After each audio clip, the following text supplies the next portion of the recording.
تتواصل لقاءاتنا أيضا، فريق البشاير وفريق ود حبوبة أيضا هنا. الجالية السودانية أتت لحضور هذه المباراة. مرحب ضيفنا الكريم، تفضل تكلم لنا عن هذه المناسبة السعيدة، تفضل. طيب، بسم الله الرحمن الرحيم، والصلاة والسلام على أشرف المرسلين سيدنا محمد وعلى آله وصحبه أجمعين. الشكر لتلفزيون جمهورية السودان، وشكر للأخ كمال والتيم العامل.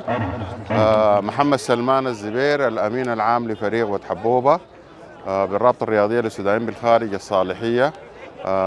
نحن نهني الشعب السوداني بمناسبة أعياد الاستقلال، وهذه هي رابطة الصالحية تحتفل بأعياد الاستقلال على نطاق منظومة الناشئين. ووصل للمباراة الختامية فريق البشاير وفريق ود حبوبة. نهني الفريقين وهاردك لكل الفرق الغادرت.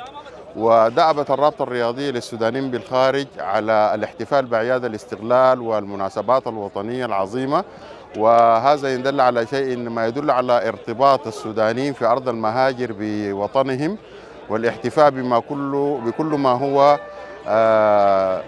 يرتبط بالوطن.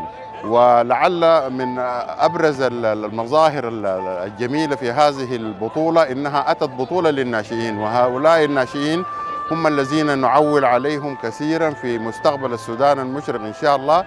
تمنياتنا للفريقين، والفريق الفائز نقول له مبروك، والفريق المهزوم نقول له هارد لك بتقديم سهرة كروية تليق وعظمة المناسبة.